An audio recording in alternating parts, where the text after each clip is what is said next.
Assalamu alaikum warahmatullahi wabarakatuh, everybody. This is Preacher Mars, host of the SOS Shout Out Show. Hope everybody's having a great Friday, or you've already had a great Friday. To my Muslim brothers and sisters, Juma Mubarak, and welcome to the show. To my non-Muslim brothers and sisters, welcome to the show, and I hope you had a blessed Friday as well.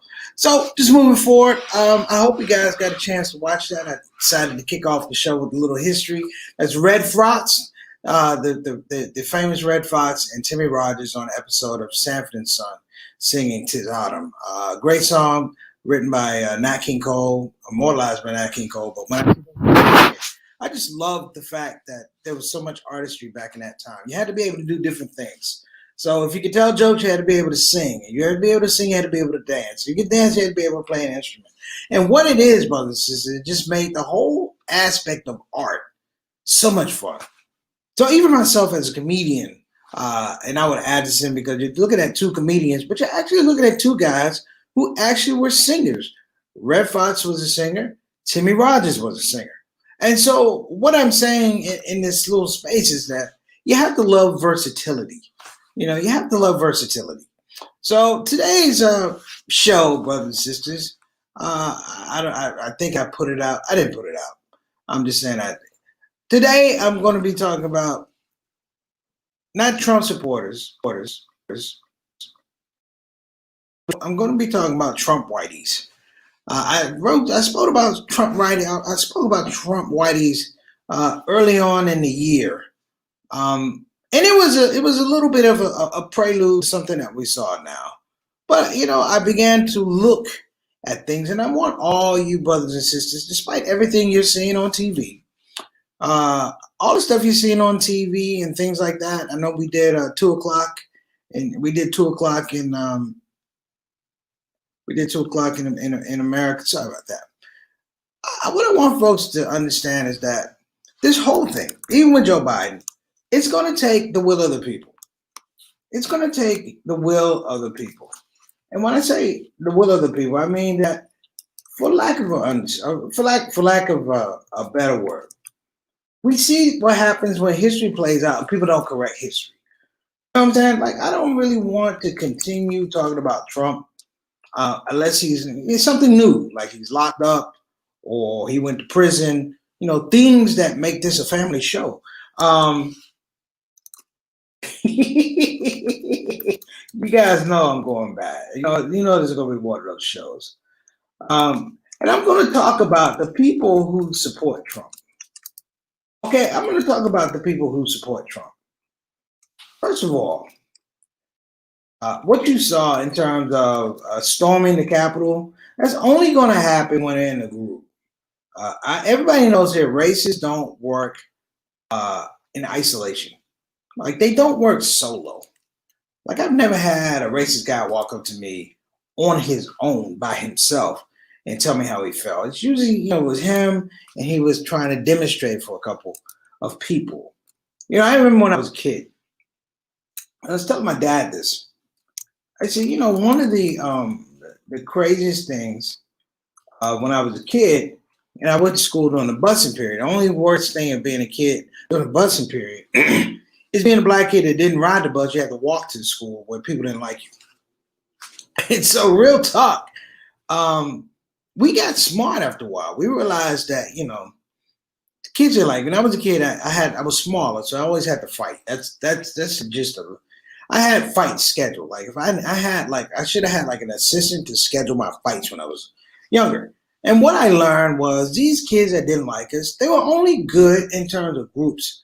And it was funny, when a fight would happen, we would run and always be like one kid, one like little racist, wannabe white kid who wanted to show everybody that he was faster than I was. And I would run and he'd run away from the group. And it was funny because he'd run away from the group and he'd come around the corner like a row of bushes. And then he'd see that it was me and like 10 other black kids. And we beat the snot out of him. But what am I saying? I'm saying it's the predictability, brothers and sisters. The predictability. So here, brothers and sisters, I don't want to get too far gone. In fact, I am rude. I have not welcomed people who may be coming to the show for the first time.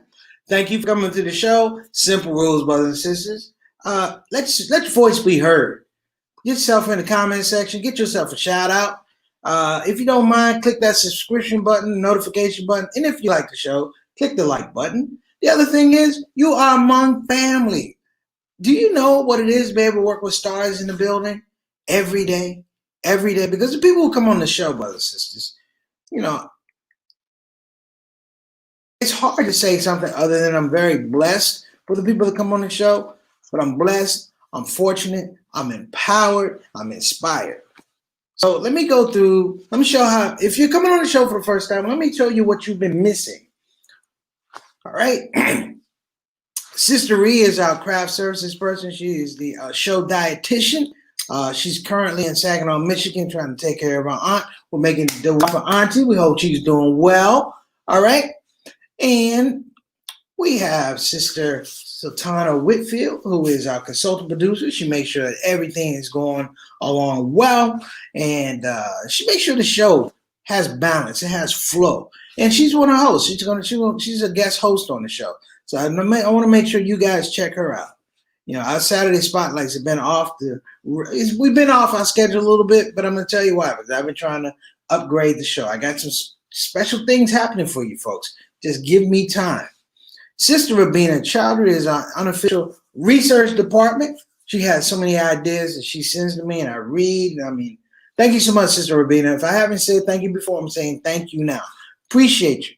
She comes all the way over from the UK, brothers and sisters. I mean, it's late over there. And she's up right now trying to hang in there, drinking coffee, taking no-dos, trying to watch the shout-out show. And we appreciate you for that. Sister Sultana Ali is out of New Jersey, formerly from New York City. But thank you so much for coming on the show, Sister Sultana. I appreciate you. And I appreciate your comment yesterday. I thank you so much. I'm happy that you enjoyed the show. I try to make sure I give you something to think about and a little laugh. All right. Sister Jasmine, all the way from the UK. You could be kicking with Sister Rabina. She's also in the UK. Does a lot of stuff for the community. I'm very proud of her. Peace and blessings to your family and your children. Thank you for blessing us with your presence. Sister Ika comes all the way from Indonesia. She's just getting up, probably just finishing Fajr up a little bit. Thanks so much, Sister Ika, for making the trip, if you will. Come on over and having a good time. All right. My main man, Altaf Rashid, my steady Eddie, all the way from Toronto, Canada. Thank you, brother. I appreciate you coming on the show, man. It's fun. You know, it's fun when you come on the show because I have very, very fond memories of Toronto. I still have family up there, and it's just cool, man. It's cool to have a flavor. We got the UK, we have Indonesia, we have Toronto, we got Canada, we got the United States. You got the best of the United States because you got New Jersey and Brooklyn in the house. Think about that. New Jersey and Brooklyn. All right. We got my main man, Adam, all the way from Canada. I can't say Toronto. He's a little outside of Toronto. But I always forget. Adam, I apologize, man. Let me apologize because you've told me where you live numerous times. And I forget, man. I'm at that age now. I'm at that age I forgot. Isn't that bad? When you forgot that you forgot? When you pick up the phone to call somebody, you forgot what you were calling for, and then you forgot that you forgot what you were calling for. I'm telling you, something interesting. And we have Sister Christy Santiago, all the way coming in from Dallas, doing good things. I hope you're well. I hope you're feeling well, and your health, inshallah, is doing well and improving. We got some. Oh, Sister Sharon, thank you so much for coming on the show, Sister Sharon. I appreciate you, and we hope you enjoyed the show. We got a lot of people on today. Alhamdulillah, alhamdulillah. Who went to the mental asylum here? Okay. Yeah. You know, the interesting thing with Trump, brothers and sisters, you know, you have to make positive things out of negatives. Like for myself, you know, Trump has made me a better Muslim. I think I've told you that before. He's made me a better Muslim. You know why? Because when I used to get upset and frustrated, I used to use bad words to express myself. But I no longer do that. I feel like it makes my Lord happy. I no longer use curse words and profanity when I'm upset. In fact, I replace all my curse words with the word Trump. You should try it. I dropped my keys. I was like, ooh, Trump. Man, I hit my foot on the edge of the bed. I was like, ooh, Trump. I lost $100. I yelled out, Eric. That's the son of a Trump. So listen, I'm telling everybody, you got to express yourself a little bit better. Just a little bit better. And I'm waiting for the time where I can have some jokes about this break-in at the Capitol. And you know the worst part about it was? All this damage that was done at the Capitol, brothers and sisters. They made black folk clean it up. I'm like, you had a whole revolution. They had one black person. Well, no, they had two black people. They had two black people. He was actually part of the crowd when they went in. And he stood out like a raisin in their oatmeal. I was like, what is this Negro doing? He probably thought that the place was open. He probably thought someone was on sale or something. But he was in this crowd. I was like, this is ridiculous. So, and then they made the black people clean up afterwards.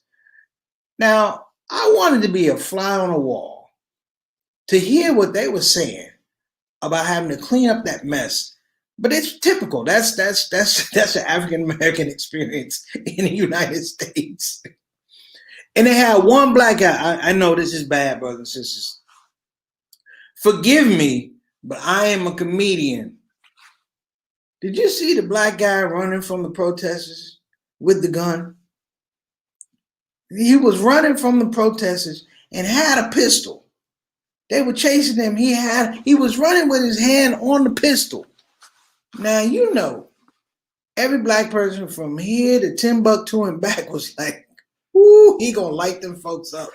I was like, he's the only black man in the history of the United States has a chance to shoot a white person and get a promotion.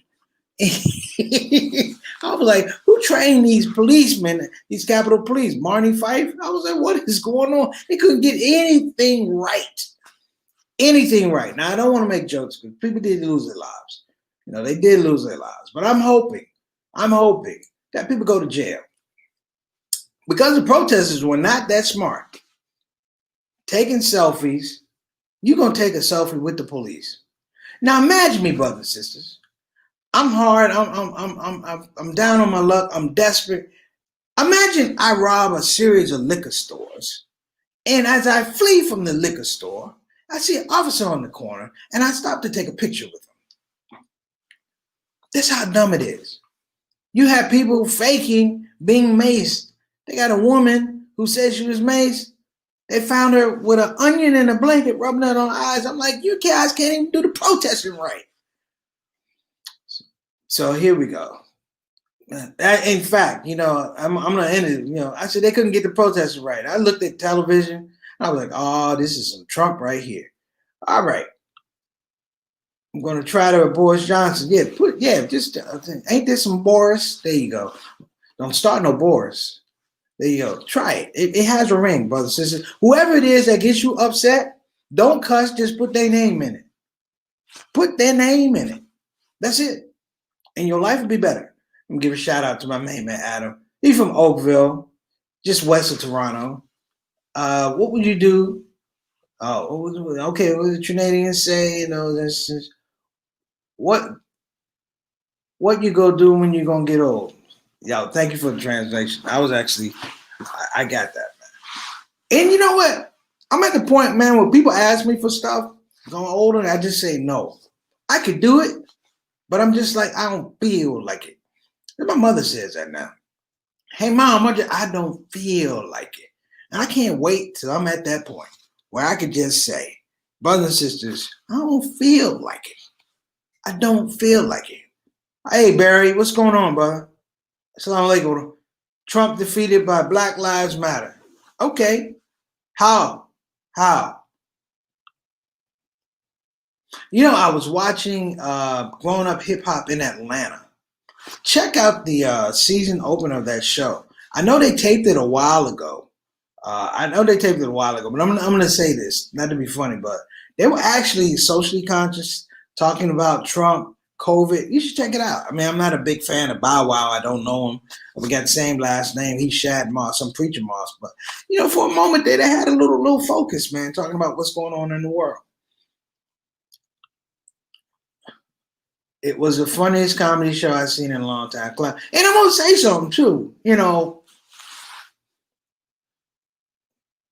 talk about, people say the essence of Trump Whiteys. Now, this is not white people.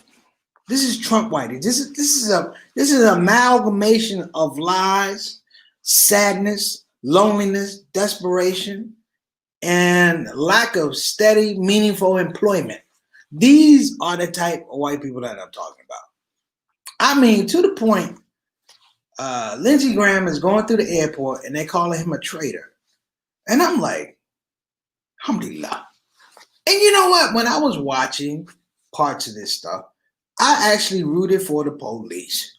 That's how crazy it was. I saw when the posters, I was like, get him! I was get him, officer. I wish I was there because I'd have been pointing him out. It was him. It was him. You know what? And I'm gonna say, you Trump supporters, you are the worst snitches in the world. Because nobody even has to ask you a question. Y'all telling on yourself, taking selfies. You broke into Pelosi's office and took a whole picture. You took the sign off her door. I'm like, come on, man. You can't even go to court on this stuff. A judge will throw you in the joint twice. You hear what I'm saying? Twice, brothers and sisters. And the worst of them of all. Let me give a shout out to my lovely aunt. I thank you so much. May all the 2020 podcast be as successful and thoughtful as 2020. I appreciate it. My aunt Maxine is EEOC lawyer, a former EEOC lawyer. Aunt Maxine, if you had to try Donald Trump, if you had to defend him, what is the chances? How many years would he get? Just how many years would he get? Because he's not going to be innocent. And here's the killer part.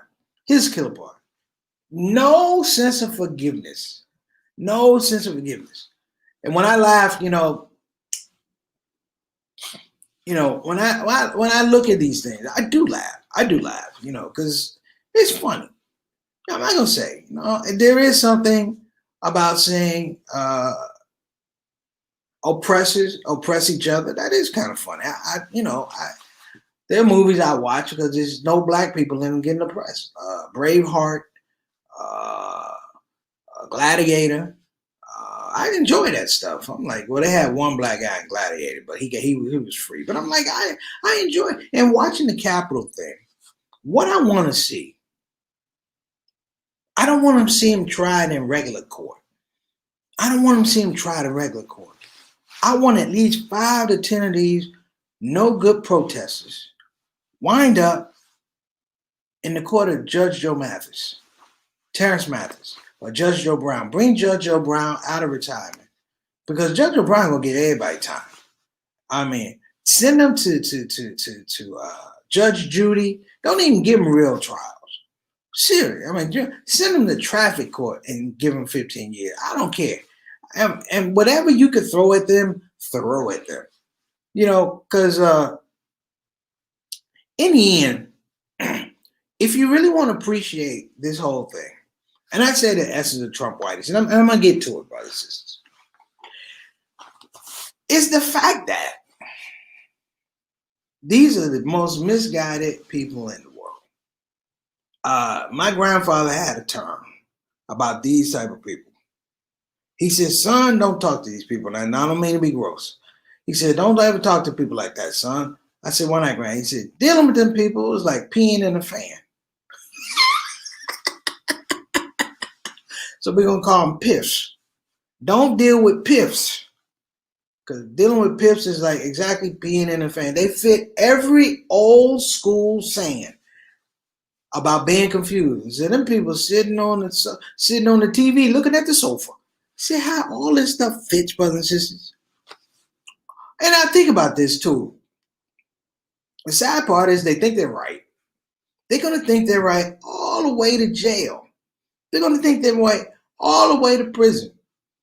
And the sad part about it, if there is a sad part, it's sad for them. Funny for me is, justice has a way of just coming back around. Here's another old saying, never argue with a man that's pumping his gas while smoking a cigarette. It fits all of these people. Now let me throw some love right here. So one of them stole a podium and took a sip. What you gonna do with a podium? Sharon, Sister Sharon, what are you gonna do with a podium? When the police catch you with a podium, that's like me stealing an ATM. There's no explanation that you can give them to say this is actually what happened. And the point of it all is these Trump Whiteys, that's what I call them. I call them Trump Whiteys. Because black people don't say it enough. We have a breakdown of white people in America. We say this, this is real talk. There's good white folks, put that over. There's bad white folks. There's racist white folks. There's crackers. There's no good crackers. And then my latest term, which is Trump Whiteys. See, Trump has even brought another level of understanding the white supremacy in the United States. You know what the killer part is? When I got on the plane this morning, I saw him at the airport. Not at BWI, not at a national airport where there's a ton of them, but at BWI. And you know the thing that struck me, brothers and sisters?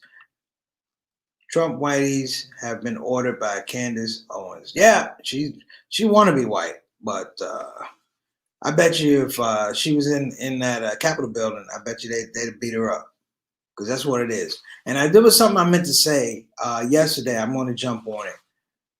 I've got some. What's going on? Let's see. Earning sanction. Walaikum assalam wa rahmatullahi wa barakatuh. I will talk about the role of humor and holding on to and imparting hope. I'm going to do that for you.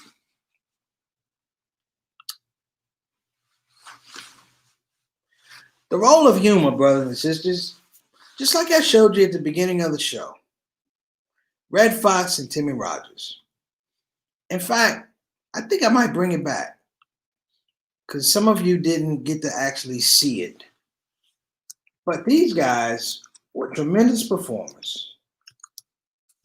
And what made them amazing is that they dealt with performing in some of the most difficult times. I'm talking about some of the worst of racism. And what they brought to the fact is, despite whatever they were going to in terms of oppression, Jim Crow, racism, they felt like the opportunity to make somebody smile, to make somebody laugh, was the most important thing. And in religion, even though you may have hard times and difficult times, I'll tell you a really, really difficult time I was having. I got fired off a major tour. I'm literally living, hand to mouth, literally. I went from having 6 months of work to having no work at all. And it happened in the space of like 3 days. Now imagine you've had your whole budget set out for 6 months. Now you don't have money for 6 months. And there I was, in my brother's basement, JT, in my brother's basement. Brothers and sisters, I was broke as the 10 Commandments. I'm talking about, I'm 4 or 5 ways broke. And he asked me to babysit my little nephew while I went out to the store. And there I was, looking at this baby. And I started talking to the baby about what was going on. And the baby, Justin, sat there and listened to me. And I felt for a moment that even a baby in this situation can't talk, doesn't understand what I'm saying, understand that at some point in time, I'm going through something. And all he did was laugh and smile, and he threw up on me. And I kind of laughed. And I was like, you know what? Because in his world, it's all right. In his world, he's enjoying himself. He probably even enjoyed throwing up on me. But what I've learned from, like I said, what I've learned from the masses, if you will, and this is Alhamdulillah, Red Fox, and Smiley Rogers. What I learned from them is that the show must go on. Smiles must go on. Laughter must go on. When I saw on Christmas Day, I saw my aunt, I saw my mother, I saw my cousin, I saw her husband, and they had a crazy little video. It's the little things that make you laugh. The little things that make you laugh, but it's also in that laugh you get to appreciate some things. So the essence of Trump Whitey brothers and sisters is they don't appreciate life. To the point they don't appreciate life till they want to manipulate everybody else's life. I'm not happy unless you're miserable. And the best revenge for that is being successful. The best revenge for that is being able to smile in the midst of it. I'm going to show you this clip again. These are two older comedians. You've never met them before. It's on a show called Sanford and Son. Watch the joy of these two guys, brothers and sisters. Watch the joy of these two guys sing this short song by Nat King Cole. Just watch it. Just trust me. I mean, and I mean this in the highest of regards. I won't lie to you. When I put guys on here, I'm putting them on for a reason.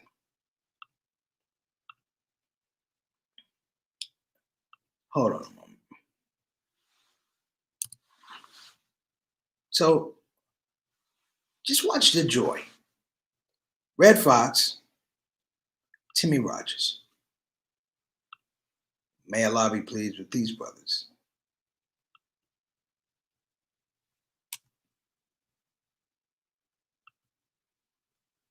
Oh, wait a minute. Oh, but hold on a minute.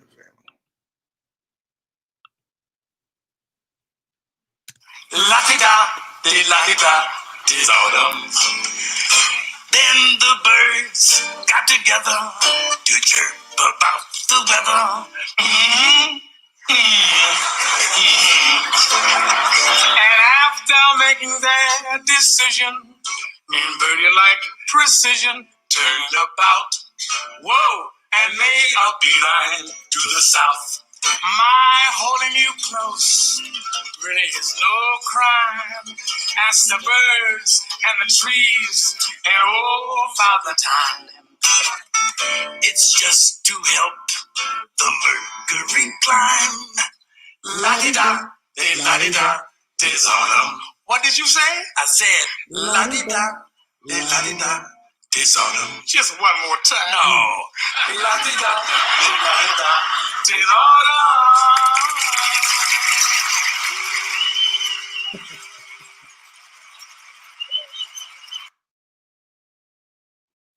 See how easy that was? I've seen that clip 100 times. Probably more than 100 times. I'd be lying. You know what? It still makes me laugh. And it takes me to a different place. And so hopefully this little bit of time, my point is don't get tied into these people. They're not happy people. We can't do anything for them. You can't live their lives for them. And the worst part about it is they don't want you to live your life. The essence of a Trump life, of Trump White, is that you never ever really understand totally the joy in your life. The sad part is they're always miserable. They're always miserable. And if you're happy, you make them more miserable. If you're enjoying yourself, you make them upset. And if you're free, they want to make you a slave. One thing I noticed, and I didn't talk about it yesterday or the day before, was in the midst of all of that stuff and confusion in the Capitol building, there's something that stood out. And it was a picture of a guy with a Confederate flag. Here's how confused it is. This guy thought he could make a case for white supremacy by beating up white people. I rest my case. You're right, Sister Donna. Trump made him think that way. Trump is not smart. Trump is a kid who spent a lot of time running around the house with a pair of scissors. That's all I'm saying.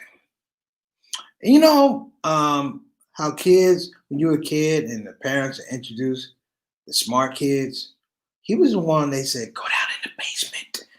Don't come back. Don't come out till we tell you to.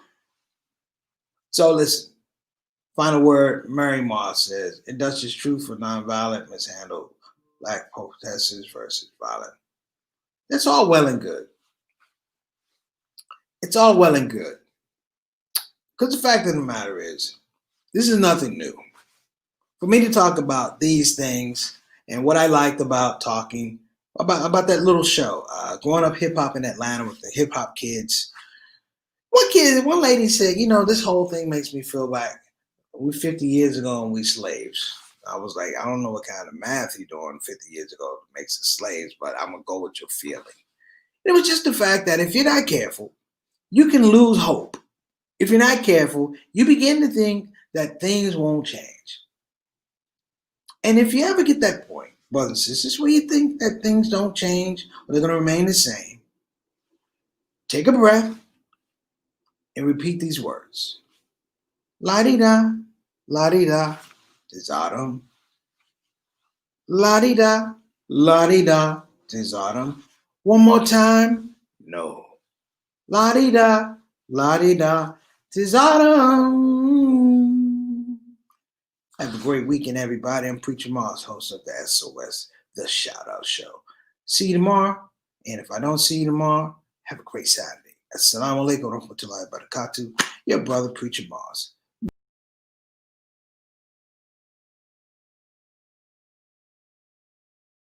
Hey everybody, this is your brother Preacher Moss. Listen, I hope that you enjoyed your Shout Out Show experience. We'll be back with the next show, the next Shout Out Show. A simple ask before you go, please help your brother out. Click that subscribe button, click that notify button, and I'll see you again on this side of the microphone.